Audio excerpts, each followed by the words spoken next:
Les amis, la Côte d'Ivoire, cette CAN, non mais franchement c'est quelque chose d'incroyable. Moi je veux d'abord vous poser une question avant de continuer la vidéo. Répondez-moi dans les commentaires. Je ne sais pas vous, mais quelle équipe vous avez vu ce soir?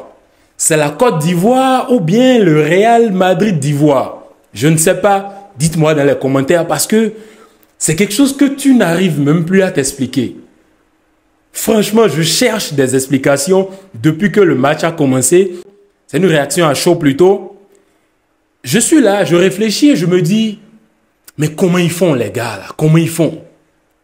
Je suis à même de dire que la Côte d'Ivoire, c'est l'une des équipes préférées de Dieu en Afrique. Hein?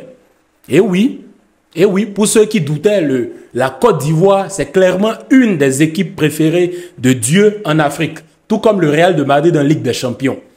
Ils te sortent des performances que tu ne comprends pas, des trucs que tu essayes de t'expliquer, mais tu ne sais pas.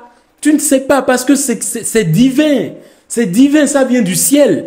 Et ce qui vient du ciel, tu ne peux pas comprendre. Tout ce qui est divin, tu ne peux pas expliquer. Tu ne peux pas expliquer, les gars. Mais c'est ouf. D'abord, regardez comment le match commence. Déjà, on sait que le Mali, c'est une équipe qui est joueuse. Elle est très joueuse. Que ce soit en attaque, en défense, c'est une équipe qui est belle. C'est une équipe qui sait faire sortir la balle, qui est bon au milieu de terrain. En attaque, ils sont bien. Mais regardez le scénario de ce match. Regardez le scénario de ce match et essayez de trouver une explication à ça. D'abord, la Côte d'Ivoire, mais c'est dingue quoi. Ils prennent d'abord un carton rouge. Ils ont joué pendant plus d'une heure avec un carton rouge. Mais pourtant, à la fin, ils arrivent quand même à vaincre cette équipe du Mali. Moi, je suivais le match avec mon père tout à l'heure et mes parents et toute ma famille. Et je leur disais à un moment, parce qu'ils supportaient le Mali, et je leur disais, écoutez, à partir de la 80e, 85e minute, vous allez voir ce qui va se passer. Et c'est exactement le scénario qui s'est passé. Et quand même, Emers Faé, il faut quand même dire quelque chose. Hein. Emers Faé, non mais, techniquement, aujourd'hui, les Ivoiriens qui n'avaient pas confiance en Faé, regardez-vous maintenant dans un miroir, que ce soit les dirigeants, que ce soit les fans de football, tous ceux qui sont allés contacter Hervé Renard, tout ça, qui ont fait tout ce remue-ménage. Aujourd'hui, parlez. J'ai bien envie d'entendre ce que vous allez dire. J'ai bien envie d'entendre ce que vous allez dire. Est-ce que tout le monde a envie de voir ce que vous allez dire? Parce que clairement, Emers Faé, il est en train de leur peindre la face à eux tous. Il est en train de leur peindre la face. On dirait des clowns. Il est en train de leur montrer qu'il est là, qu'il est le patron, qu'il peut faire des changements, qu'il peut prendre des décisions pour gérer cette équipe. Mais regardez ceux qui sauvent le match. C'est un coaching gagnant, c'est un coaching payant. Tac, tac, il fait les changements qu'il faut et c'est les changements qu'il a fait qui lui ont apporté la victoire finale. Les gens disaient non, Emers Faé, on n'a pas confiance en lui, il faut qu'on aille chercher Hervé Renard. Mais aujourd'hui, maintenant, parlez. Sans Hervé Renard, il arrive en demi-finale de la Coupe d'Afrique des Nations. Maintenant, il faut parler. Non, parlez. Les Ivoiriens, vous avez toujours ce problème-là. Moi, je vous dis toujours ça. Et c'est ce qui me fâche toujours chez vous, les Ivoiriens, ça. Quand il y a un truc, au lieu de vous calmer, vous avez toujours la bouche. Non, il faut que vous parlez, il faut que vous dites quelque chose. Mais voilà aujourd'hui, vous êtes bouche bée, vous ne pouvez plus rien dire. Et Emers Faé, carrément, cette équipe, c'est le Real de Madrid. Gestion des temps forts, des temps faibles. Tu es là, tu ne comprends pas.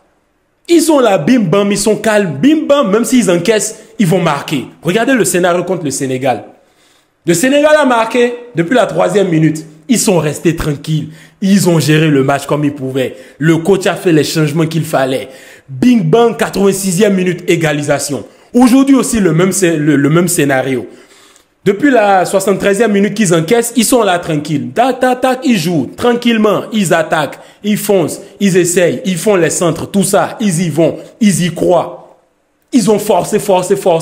Et qu'est-ce qui s'est passé? Bang, 90e minute, le but de Adingra. But. Maintenant, qu'est-ce qui se passe? Prolongation. Dès que les prolongations commencent, ça a commencé à chauffer aussi. Il y a Alec qui claque. Et un cabeçasso là qui tape la barre transversale. Mais ça allait entrer, mais voilà. Il a manqué de chance. Et c'est pas entré. Cette équipe, tu la regardes jouer, tu essayes de trouver des explications, tu ne comprends pas. Ils sont là, ils sont calmes. Je ne sais pas sur quoi les joueurs ivoiriens comptent. Je ne sais pas. Là, actuellement, c'est le coup du marteau sur tout le monde. Coup du marteau sur tout le monde. Vous vous imaginez, ils terminent en tant que pire des troisièmes et maintenant ils sont en demi-finale de la CAN.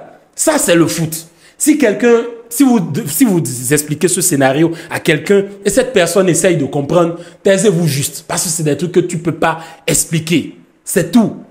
Non, mais franchement, cette équipe de Côte d'Ivoire, mais ils ne sont pas nos amis. Ils ne sont pas nos amis. Ils ne jouent même pas notre ligue. Et comme je vous le disais, c'est une des équipes africaines préférées de Dieu. Mais le problème, c'est qu'à l'époque de la génération dorée de la Côte d'Ivoire, ils n'ont pas su se gérer. Sinon, clairement, tu sens que Dieu était avec eux. Regardez le nombre de finales perdues. Dieu était avec eux. C'est l'une des équipes préférées de Dieu. Et surtout, dans cette CAN, je ne sais pas comment tu peux lutter contre eux. Je ne sais pas comment on peut lutter. Qu'est-ce qu'on n'a pas fait? Bon, moi, je ne suis pas contre eux, hein, mais qu'est-ce que les gens n'ont pas fait? Qu'est-ce que les gens n'ont pas fait? Tout le monde disait, non, la Côte d'Ivoire sera éliminée. Dès que tu dis la Côte d'Ivoire sera éliminée, bam, ils te font un match masterclass, top niveau, et ils passent. Ils se qualifient.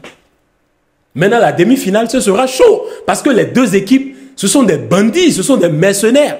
Ce sont des équipes qui n'écoutent rien. Ils ne sont pas nos amis. Ils sont là, ils viennent, c'est pour se battre. Ah, en parlant de se battre, bon, seul bémol de ce match que je n'ai pas aimé, mais quand même la CAF doit agir. Ils doivent sanctionner ce que les Maliens ont fait. Ça, c'est la mauvaise image de la CAN. Depuis que cette CAN a commencé, on a toujours une belle image. Mais les Maliens, quand même, gérez-vous, c'est pas sérieux. On vous connaît comme étant des gens, des personnes calmes, des personnes sérieuses.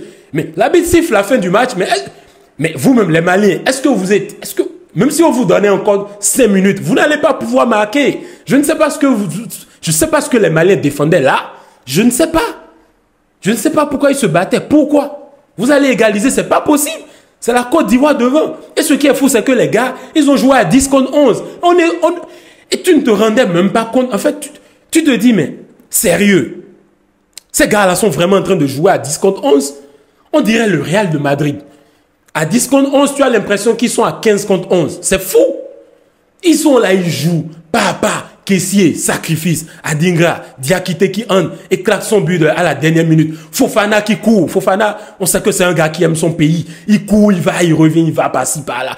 Ils sont là. Ils sont tous impliqués. Ils sont tous concentrés. Ils sont là, c'est des bandits. Ils ne sont pas nos amis. Non, mais quelle équipe. Quelle équipe. Non, mais clairement, ils sont en train d'entrer dans mon estime. C'est dingue, quoi. C'est dingue de montrer une telle attitude, d'avoir un tel mental d'aller la chercher, même quand tu es dominé et même quand tu es en infériorité numérique. Ah non, mais ils ont le mérite, les Ivoiriens. Ils ont le mérite. Ils ont le mérite. Une chose aussi que j'ai appréciée dans ce match, c'est le public. Le stade était plein à craquer. Tu sens qu'ils étaient là. Ils avaient rendez-vous avec l'histoire. Bon, l'histoire, passer en demi-finale, l'histoire, c'est quand tu gagnes la finale. Mais quand même, là, il y a quelque chose qui va se passer. Cette demi-finale qu'on aura, je crois, c'est Congo, Côte d'Ivoire, ce sera une demi-finale. Ouf! Ah! Je n'imagine pas ce qui va se passer, hein, je vous assure. Franchement, je vous assure. Ah! Là, c'est plus la Côte d'Ivoire. C'est le Real Madrid d'Ivoire.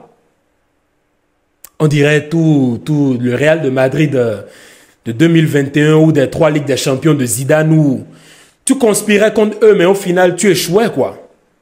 Ouf! Allez, félicitations les Ivoiriens. Je pense pas qu'il y ait autre chose à dire, à part que vous êtes des bandits. Vous êtes de vrais brigands. Non, mais franchement, en mode bonhomme, quoi. En bande organisée. Non, je suis dépassé. Franchement, félicitations. Et puis voilà, rendez-vous à la prochaine étape. On verra ce qui va se passer. Bon, concernant le Barça, Vitor Roque, carton rouge et tout. Voilà, victoire 3-1. Bon, il n'y a pas grand-chose à dire. Hein. Cette CAN est plus intéressante. Je suivais, je faisais un mode duplex. Mais à un moment, je me suis dit non, c'est la CAN, c'est la CAN. Il faut se concentrer sur la CAN. Point barre. La CAN va finir bientôt. On va continuer avec les débriefs du Barça. C'est tout. Allez, bien de choses à vous les gars et félicitations à tous mes Ivoiriens. Peace.